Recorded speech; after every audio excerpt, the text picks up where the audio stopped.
Talk, movie talk for movie fans. I'm Crystal Kennedy, and this is the show where we bring you the day's biggest movie news, and of course we give you insight into what it all means. Joining me today in the captain's seat is our AMC Movie News editor, Miss Amy Rose Eisenbach. Greetings and salutations, everyone. Our captain is sick. I better not see any pictures of you with Mickey and Minnie at Disneyland, just saying, but happy to be here. Or in Vegas. Or in Vegas, yeah, that's more accurate for John Campea. We also have joining us the entertainment editor over at IGN, Roth Cornet. Hello, I know you guys are sad. John isn't here, but we'll do our best. They're okay, and we got you. Yay! We have our very own AMC production manager, Mr. Dennis Sen. Yeah, we're happy to have Roth back. If people don't know, Roth used to work at AMC, and you haven't been on the show for a few months now. I know. Since we've gotten the new studio. Way too long, if you ask me. I've been slaving away at this very computer every single day, but I'm very happy. You guys are some of my favorite people in the online community. Wow, it's a love fest already. Love fest! And we can't forget the director of the upcoming film, The Death of Superman Lives. What happened? Mr. John Schnepp. What happened? Yeah. Welcome back, Roth. It's been years. Digital time. You came into IGN, though, to talk about that very film.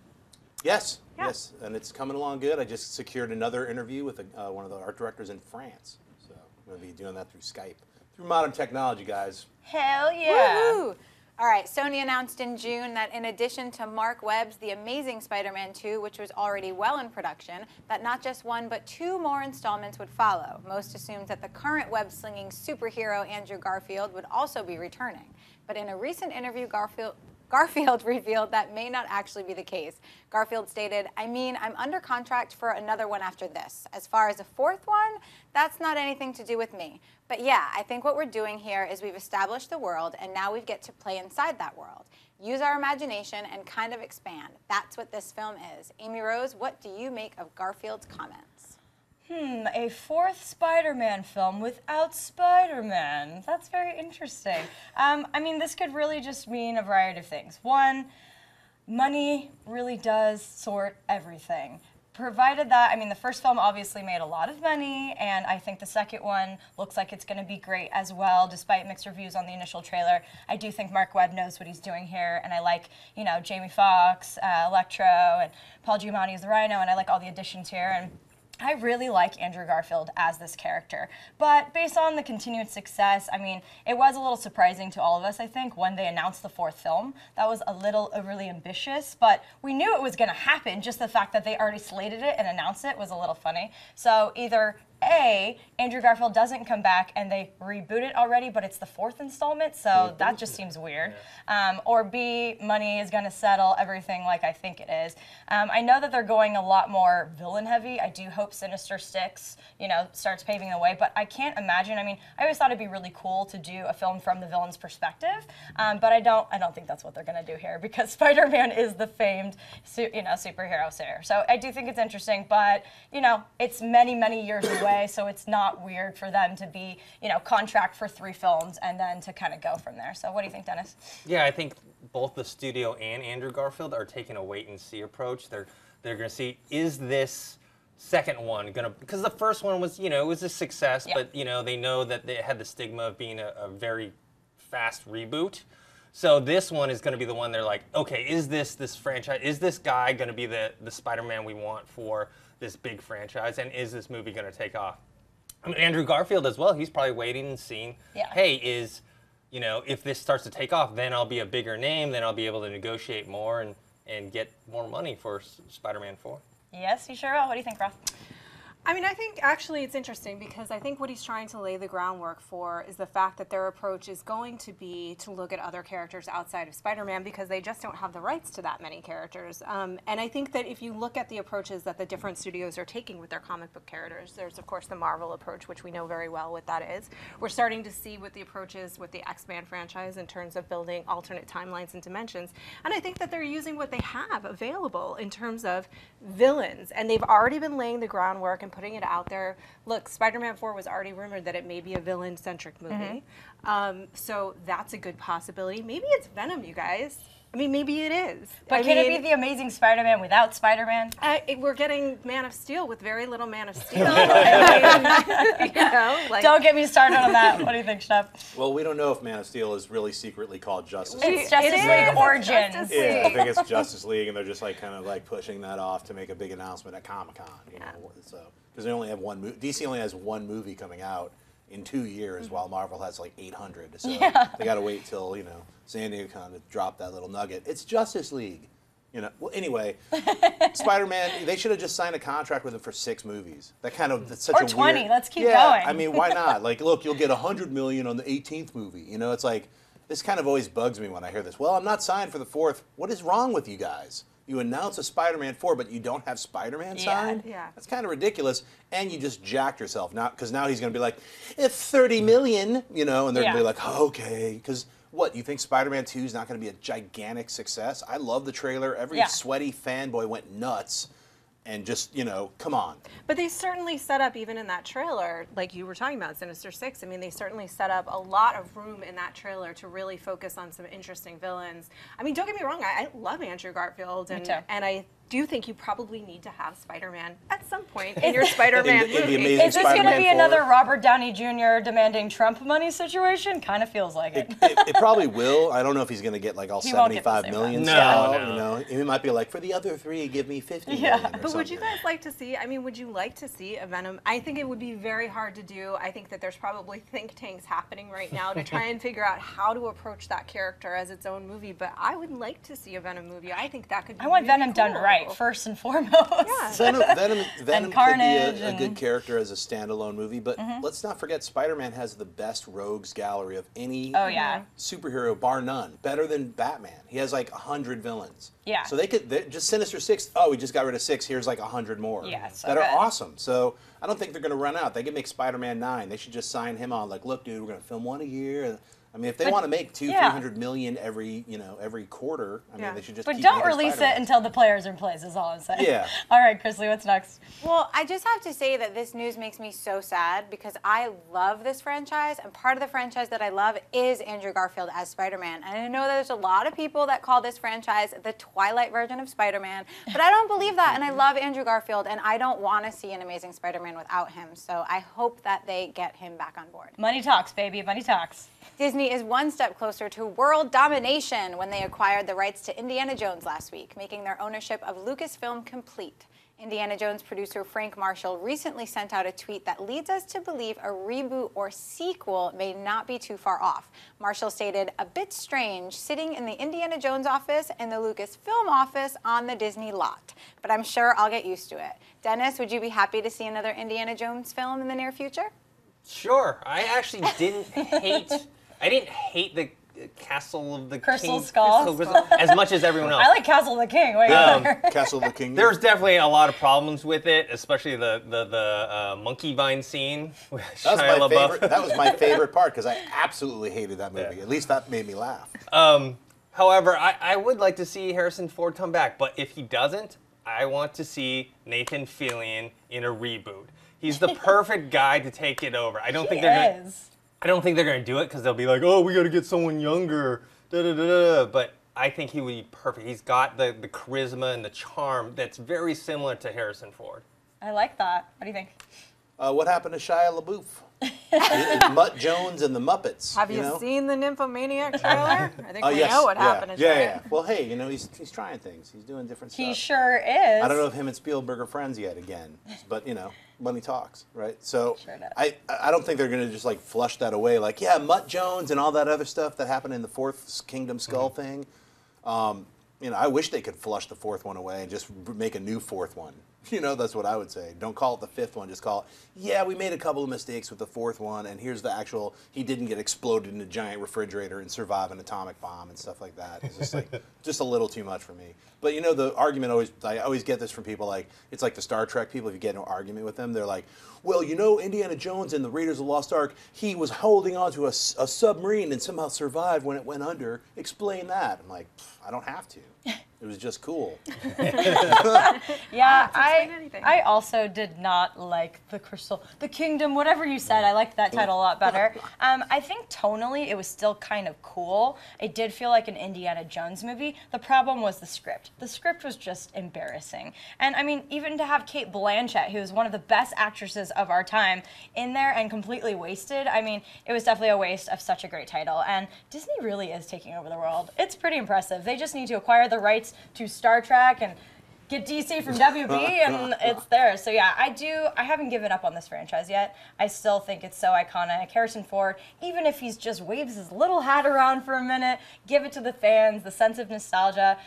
Yeah, that's more in line with what I want. But yeah, I haven't given up on it. I still think there are a lot of really cool ways and avenues they could. And Disney knows what they're doing. I mean, just look what they've done with the Marvel Universe. So I definitely think, and what a great successor. I think he would be amazing. Yeah. I also think Carl Urban would be pretty awesome. They both have that charisma and believable badass nature of it. So what do you think?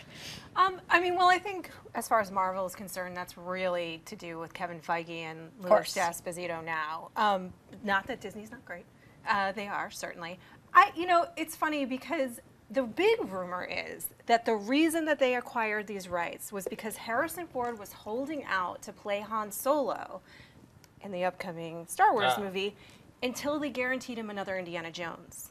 And so that the rumor is that basically Disney acquired the rights to Indiana Jones to placate him, to get him to be in Star Wars, and I find that fascinating. Because it's an amazing deal for Paramount. Basically, Paramount has to spend nothing, do nothing, and they get a big chunk of the profits. It's incredible for them. That's pretty awesome. You know? So what awesome I find, for us and them. what I find fascinating about that is that I love Indiana Jones, but I also love Han Solo. What's his problem with Han? That he has to get Indy to play Han. However, I would love to see another Indiana Jones movie because I also love that character if it's done right. Mm-hmm. And my hope is that if he really did use that negotiating power, again, this is just a rumor, but if he really did use that negotiating power, then he is also really going to want to make sure that this is done right.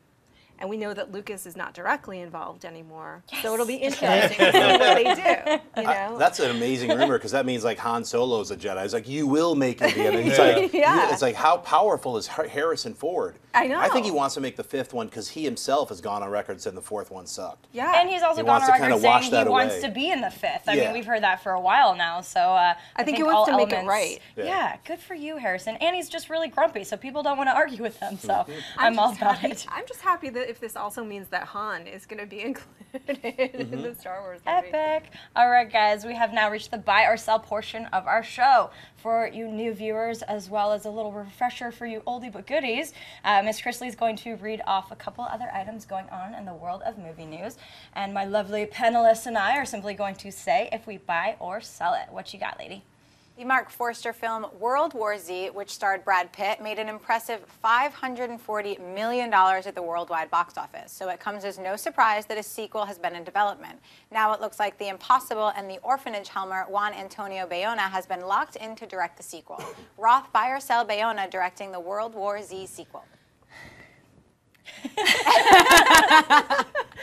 one's it's weird because World War Z was one of those movies that had so much negative press around it before it came out that by the time you actually saw it, you're just like, it's not that bad. And I actually don't, I know some people hate it, I didn't hate it, but I just don't know that I really need another one unless the approach is going to be to match the book for real. In some way and really sort of explore the different points of view in this world.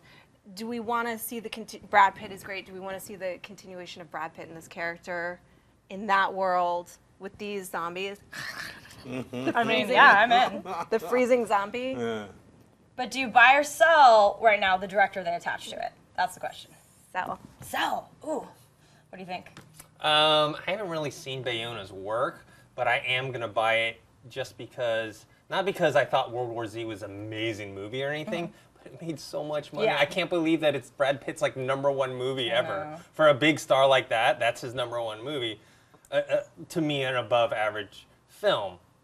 And I do kind of want to see a second one only because they kind of leave the end of the first one. You're like, okay, there's going to be this extra like act to it. And then they end it. And you're like, what's going on? So I'll see it. I'm gonna buy it. I actually think this is a pretty smart directorial choice because it's just kind of out of left field. Like The Orphanage, honestly, was great.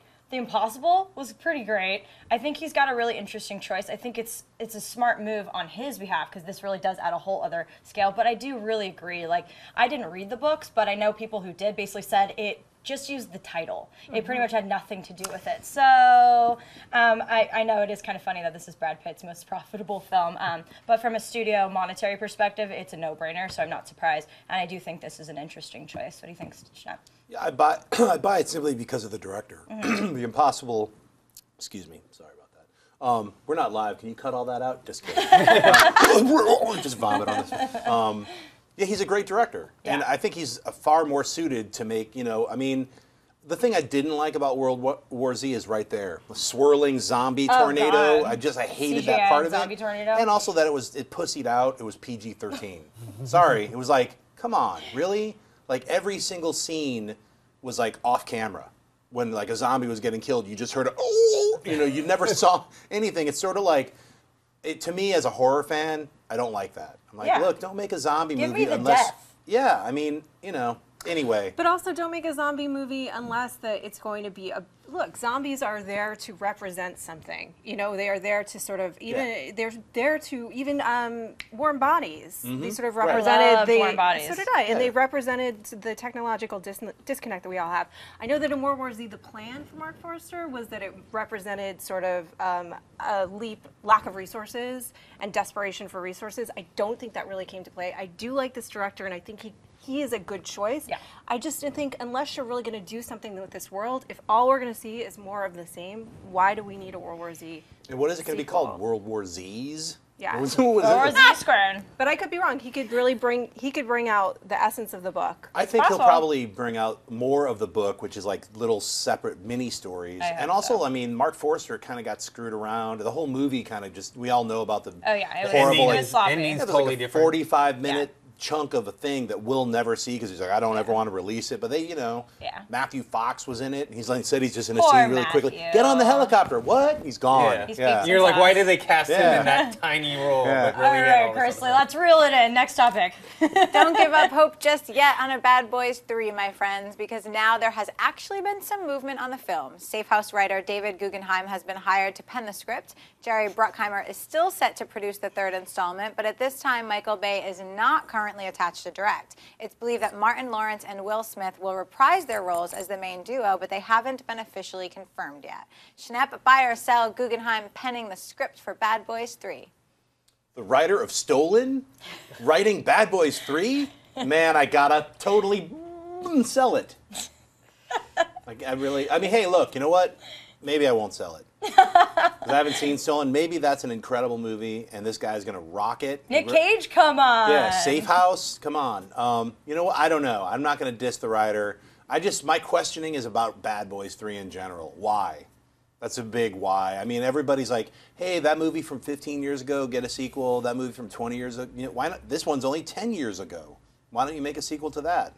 I don't know. Fresh in Hollywood standards. Yeah, and if Bay is not doing it, Michael Bay did 1 and 2. If he's not going to direct the third one, I'm not interested. So. Dennis? I'm going to sell it just on not on the writer, but just based on the premise of having a third one. I guess maybe because the first two to me were okay. I'm not a big Bad Boys fan. I know a lot of people are. And also just like, I guess Jerry Bruckheimer, because we were talked about the other day, he's bringing Top Gun, and then he's bringing Beverly Hills Cop. Now he's bringing Bad Boys, and I don't think Michael Bay is going to be directing. Yeah. I think there was some sort of split between Bruckheimer and Bay, because I think Bay went over to a different production company. The best thing about Bad Boys, though, is the clip. There's a short clip, and I think it's from Bad Boys 2, that everyone puts in like online in forums when it says, it's that circling 360 shot of Martin Lawrence and Will Smith on the phone. No, on the phone. When they hear some bad news and they say, the poop just got real. I think that's your favorite part. That's the favorite part. All right, I'm also going to sell this for now. contrary to my two lovely brethren on the side, I actually will watch your Bad Boys 3. I love the chemistry between Martin Lawrence and Will Smith. I think it's just fantastic. It has been a while. I mean, these are the Michael Bay films I actually enjoyed. You know, The Rock, Bad Boys, like those are the films I wish he would return to anyway. I don't think he is going to direct it. So already, you know, the pieces are kind of shaky, and I would want, not to diss Guggenheim, Safe House is fine, but I would rather a more established screenwriter, because the story needs, it sounds, a little bit of help. So I would want my confidence and still. But if they don't lock Smith and Lawrence, like, why are you making this movie? So what do you think? Well, yeah. I mean, there really is no reason without them at all to make Like, this really, movie. there's no reason if you don't lock them. Yeah, if they are not in it, there is no Bad Boys. I mean, look, I'll say this. I think I'm going to sell it for a lot of the reasons that you guys have already elaborated on. But I feel like you mentioned Beverly Hills Cop. For whatever reason, I would rather return to that world. You know, I would even rather return to, and this would never happen, but it'd be insane, 48 Hours. That would be awesome. Yeah. You know? It just, they have great chemistry. They're They both do. very charming people, but those are films that I'd rather dive back into. Just especially 48 Hours would just be so weird. What was it I called? love it. 'Cause they did a Deliciously sequel. weird. They did They a did sequel. the It's called sequel. Another 48 Yeah. Hours. This would be The final 48 the Hours. the final 48. Nick Nolte's really Unless about we to make a die. lot of money and then we make another sequel. Yeah. And we're just going to keep going. Wouldn't Bad Boys 3? I would buy it if they were like, Guggenheim's writing it and no one is returning. It's Yeah. just brand new. They're like, I'm totally buying it. It's a fresh Bad Boys. It's like how they used to do stuff in Hong Kong. All the Hong Kong movies, like Ghost Story 3. It's a totally different totally cast. You're like, different but why are you calling it? Don't worry about it. Just It's go see actually it. a horror movie. Two white guys instead of two black guys. Two Yeah. white guys horror movie, completely Yeah. nothing to do with it. Let's Amazing. do Bad this. Boys 3. Right, Get that song Grizzly. from Mia, you know, MIA. Bad Boys do it. Hey, this would be awesome. A24 and Demarest Films are now set to distribute Kevin Smith's offbeat horror film Tusk, which is aiming to hit theaters in late 2014. Tusk follows Wallace, played by Justin Long, a journalist on a mission. He finds the story of a lifetime in Mr. Howe, played by Michael Parks, a worldwide adventurer with amazing tales and a curious penchant for walruses. Amy Rose, buy or sell the sound of Tusk? Oh yes, I'm buying this. First of all, kooky horror film from Kevin Smith is all I really needed to hear. And Justin Long, I love me some Justin Long.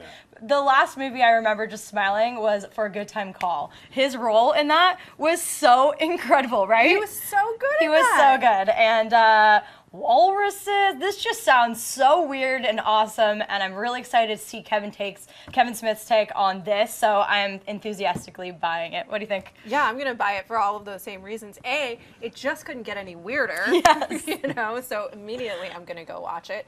I want to see Kevin Smith do a horror movie, you know, yeah. because horror movies are all about the things that he doesn't do, like close-up shots and things like that. So I kind of want to see his take on it. It could be amazing. Oh, yeah. And I agree. I love Justin. I think he's underrated. Me too. You know? I do. He was great. If you guys haven't seen For a Good Time Call, it's actually quite funny. It's hilarious. Charming. What do you think, Schnepp? Well, he's also got Joel Haley Osment playing this freak. Like, I've seen the pictures, and it looks really funny. Where did he Haley, go? Haley Joel Osment. Yeah, Where did he go after The Sixth Sense? He became a walrus, and then Kevin Smith unbound him and be in my Tusk movie. Yeah, I'm going to buy this. And Smith, if you're watching, I need to interview you for The Death of Superman Lives.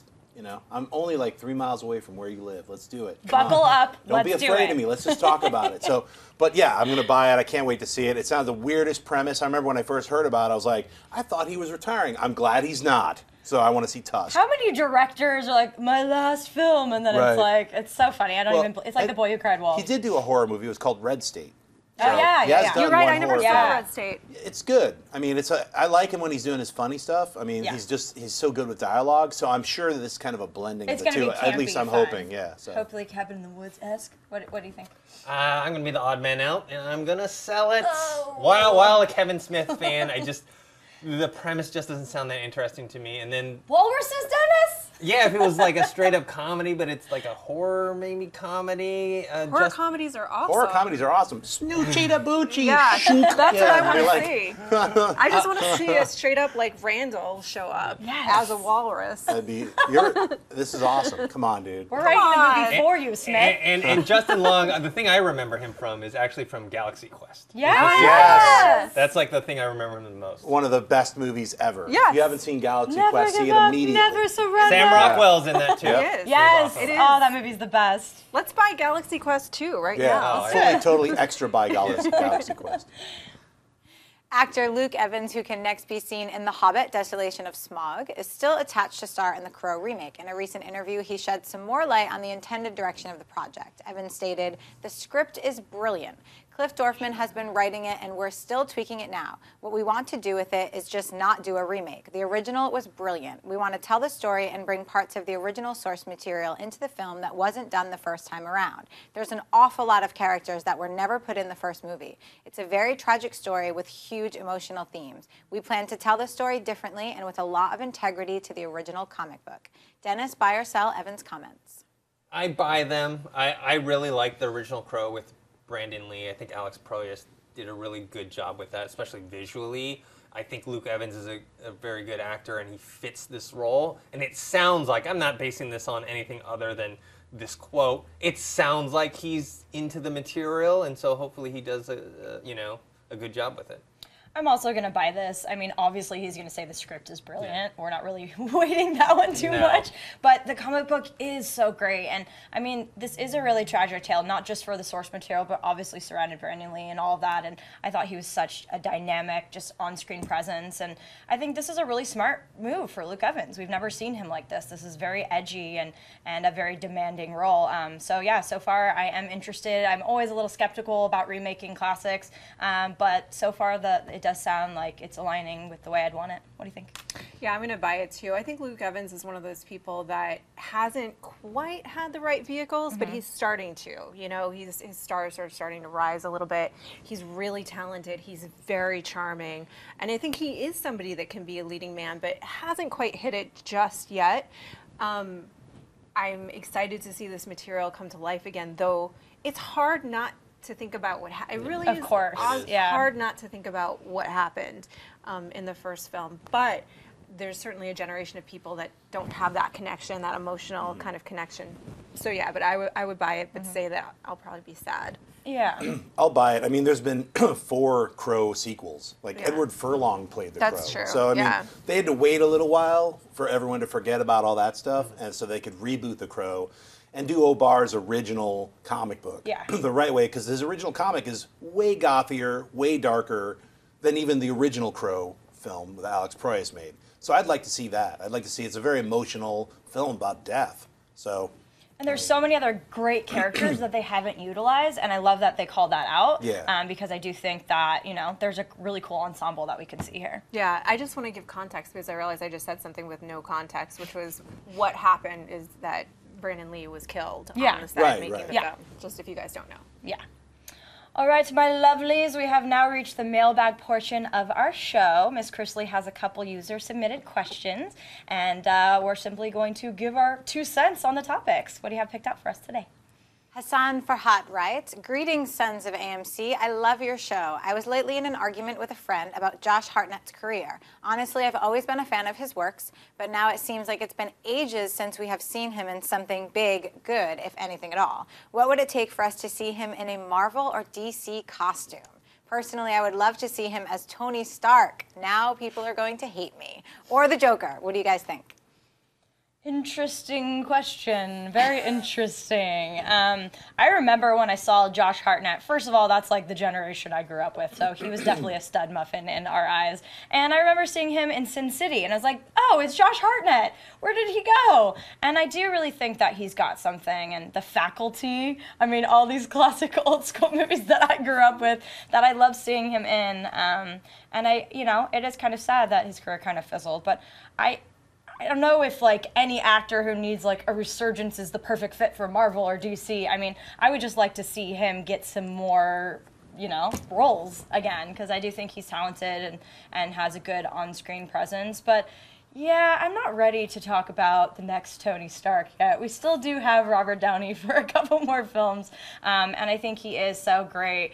You know, we've talked about this so many times that everyone's like, no one else can play him until someone else plays him and he does a good job, and then they're like, oh, okay, and then you start going, Robert Downey who? Like, that's just kind of a revolving door in Hollywood. That's always how it works. So I don't think no one else can play him, but until he has officially put in the hat, thrown in the towel, I'm not ready to go there. But I do think the Joker is an interesting choice. I don't think we're going to see the Joker for a while, especially after everything that happened with Heath Ledger, and he was so unbelievably incredible in that role, and there's so many other great villains we can explore, but this is a Justice League film anyway, so we're not even going to be talking about Batman villains. What do you think, Schnepp? Well, when I was discussing with my friend earlier this morning Josh Hartnett's career, a 7-hour conversation over coffee. Only 7, huh? Yeah, I had to watch 2 Christmas movies and then get into that, but I don't even know how to respond to that. It's so some of these questions, it's so weird to me. Like, why even bother? Why would Josh Hartnett want to put on a superhero outfit?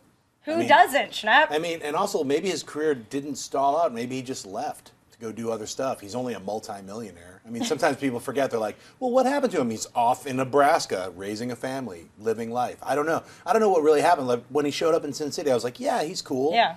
I mean, I don't think his career fizzled out. Maybe you know more. No, it didn't. He basically, he's been choosing his roles, and he turned down a lot of stuff, and he actually turned down Superman. That's right, he did turn down Superman. So he just made a lot of different career choices that I guess people who want to go to the top wouldn't make. He didn't want to take on roles that he didn't feel that he fit for, so that kind of turned people off, and his career fizzled, but it was a result of what he wanted to do. Yeah. He didn't just take the money and take a role? No respect. He did things like 30 Days of Night. Yeah. You know, Yeah. he chose... I liked that, actually. Yeah. Me too. But what I'm saying is I don't think you're right. Like, I don't think doing Superman would have done him much good either, because it didn't do Brandon Routh much good. But I think he wanted to go a different direction with his career. If he was to do a DC or Marvel film, it would probably be a quirkier, more interesting character that he felt was interesting or a good fit for him. I don't think we'll see the Joker for a really long time. Nor should we. And Tony Stark, I mean, that's going to be a B to recast. When they finally do have to do it, I mean, it's going to be very difficult, and I don't know if he would want to take that kind of risk. I wouldn't, but maybe. I honestly just don't see him in those roles. He's always played really soft-spoken, nice guys, and if he didn't take the Superman role, I just don't see him taking on any of these other ones. Certainly not something. I mean, Good yeah, for you're him. right. Like, when they recast Tony Stark, they're either gonna they got to find somebody with that kind of energy. This was the perfect marriage of role and actor, and that's sort of what made it pop. It's the same thing. That's why he is the central figure in the Marvel universe. It's similar to Wolverine. You know, it's the marriage of the character and the actor that makes that the center of that universe. We're also going to see Josh Hartnett. He's working on a television series in 2014, so he's still acting, and I think Dennis is completely right. He's just choosing more, and I don't want to see him in a superhero film at all. One of my favorite films that he's ever been in is Wicker Park, and I think he was the perfect cast for the role that he played, and if you haven't seen it, it's one of those movies that the whole time you're like, what the hell is happening? Definitely. So it's definitely a go-see if you And I haven't lived seen in it, Wicker because Park it's when one they of were his shooting best. that movie. Yo, what's How up? romantic. It was All right, pretty Crystal romantic. Guerrero writes, greetings and salutations, movie talkers. I'm an avid reader of the teen young adult book genre and have been talking with some friends and would love to get another viewpoint on this question. It seems like a lot of popular books from the young adult teen book genre are being turned into movies. I don't think that is bad, but is Hollywood running out of ideas that are originally based off a script or an original cast of characters? Why don't you start with this one, Mr. Director? Well, I think with the failure of the last 4 young adult films that have come out, like Mortal Instruments, we've got Ender's Game, which isn't it was probably the first young adult film. That's more science fiction. But what was the other one? There was more like the Host? Creatures. Yeah. The Host, yeah. What was the Creatures one? Beautiful Creatures. Beautiful Creatures. Creatures. Thank you. Beautiful That was Creatures. an The Host. embarrassing movie. Yeah, But Catching Fire. Catching Fire, but that's the one that actually is a really well-made, well-told story. I mean, the other ones Twilight, small little franchise. Yeah, that's over though. I think they should move forward into like new horizons, and the young adult book adaptations are over. That's what I say. So. I rather personally them dip into novels than just keep remaking all these films. I mean, you know, it's unfortunate that there are a lot of incredible films with original ideas that don't make money. That's just how it comes. You know, like our favorite movies of the year, Mud, like all these smaller films that a lot of people didn't even hear about. Stoker, one of my favorite films of the year, you know?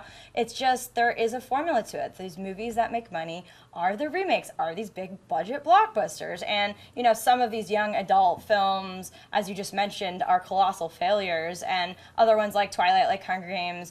Hunger Games is actually one that is, while it was young adult, it was very adult in a lot of ways. So I think a lot of these are a little geared more towards the younger audience. And then what's the other one coming out? Vampire Academy. Divergent. That's another big one. Divergent, yeah, again, looks like young adult, but a little more mature.